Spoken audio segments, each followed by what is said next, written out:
I made a documentary called Cartel Land, and soon after I was approached about making some narrative films and was sent a number of scripts, and then an early draft of this script came to me, and it just spoke to me in a way that I just felt like I had to make this film. I felt a huge connection to Marie as someone who's been in conflict zones and covered tough situations, not to the extent that she has, obviously, but and I think especially at this time when journalism is under attack, it's quite an important story to be told, and so it just was a sort of a no-brainer for me, and I felt kind of deeply honored to be able to tell it. Made a film with Amma Asante called United Kingdom, and we were in the editing. Amma was editing the film, and she had heard that a film was being made about Marie Colvin, and she said, I don't know if you know who that is, but I'd love to see you play that. And if someone says that, you're intrigued. And I went and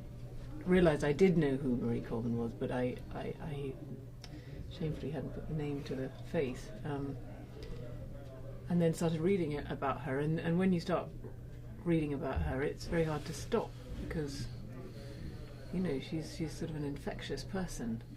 And then I looked at her talking, and then it's even more infectious, because she was so inimitable and funny and impressive, because when she really spoke about what she was passionate about, it's just her words were so powerful, and she commanded such attention and respect that you can't really turn away. And then everything I read, spoke to the fact that here was this incredibly impressive individual who went to places that other people were fleeing from,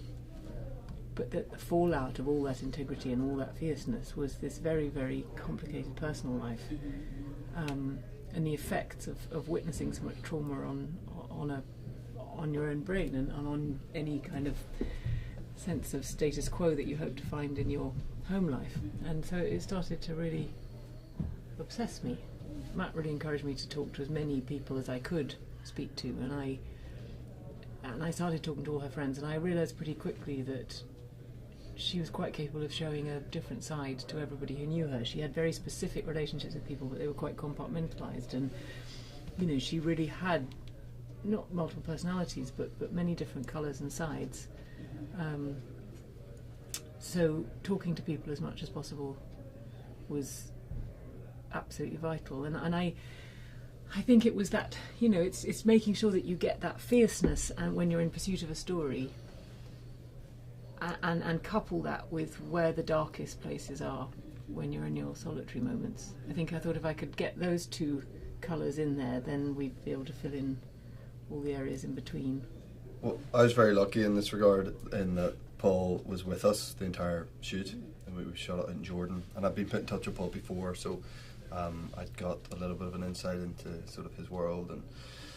the sort of man that he was and the sort of work that he did before we went out there. But then, he was literally, I think he was meant to come out for 2 weeks. Like, he signed something saying he was coming out for 2 weeks, and he never left. He was with us for the entirety until we wrapped. So that way I was just so fortunate and have this sort of constant presence of the person I'm playing, which is like invaluable for any actor, obviously. And he's quite a unique character. I love him very dearly, and he's a bit mad, and but he's a real treat to play someone who has all these different aspects to them,